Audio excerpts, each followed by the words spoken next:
ایک گاؤں میں غریب نائی رہا کرتا تھا جو ایک درخت کے نیچے ایک کرسی لگا کر لوگوں کی حجامت کرتا۔ مشکل سے گزر بسر ہو رہی تھی۔ اس کے پاس رہنے کو نہ گھر تھا، نہ بیوی تھی، نہ بچے تھے، صرف ایک چادر اور ایک تکیہ اس کی ملکیت تھی۔ جب رات ہوتی تو وہ ایک بند اسکول کے باہر چادر بچھاتا، تکیہ رکھتا اور سو جاتا۔ ایک دن صبح کے وقت گاؤں میں سیلاب آ گیا۔ اس کی آنکھ کھلی تو ہر طرف شور و گل تھا۔ وہ اٹھا اور اسکول کے ساتھ بنی ٹینکی پر چڑھ گیا، چادر بچھائی، دیوار کے ساتھ تکیہ لگایا اور لیٹ کر لوگوں کو دیکھنے لگا۔ لوگ اپنا سامان، گھر کی قیمتی اشیاء لے کر بھاگ رہے تھے۔ کوئی نقدی لے کر بھاگ رہا تھا، کوئی زیور، کوئی بکریاں، تو کوئی کچھ قیمتی اشیاء لے کر بھاگ رہا ہے۔ اسی دوران ایک شخص بھاگتا آ رہا تھا۔ اس نے سونے کے زیور، پیسے اور کپڑے اٹھا رکھے تھے۔ جب وہ شخص اس نائی کے پاس سے گزرا اور اسے سکون سے لیٹے ہوئے دیکھا تو غصے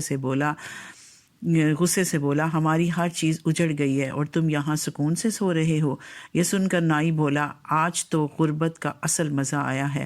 جب میں نے یہ کہانی سنی تو ہنس پڑی، مگر پھر ایک خیال آیا کہ شاید روز محشر کا منظر بھی کچھ ایسا ہی ہوگا، جب تمام انسانوں کا حساب لیا جائے گا۔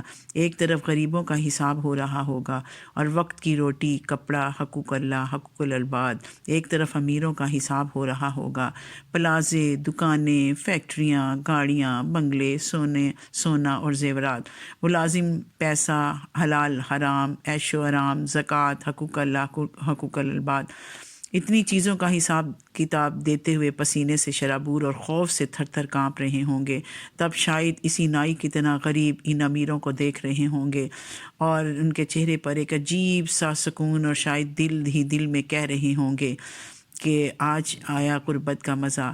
اللہ تعالیٰ سے دعا ہے کہ ہمیں ہر نعمت کا شکر ادا کرنے اور اللہ کی رضا کے مطابق استعمال اور تقسیم کرنے کی توفیق عطا فرمائے، آمین۔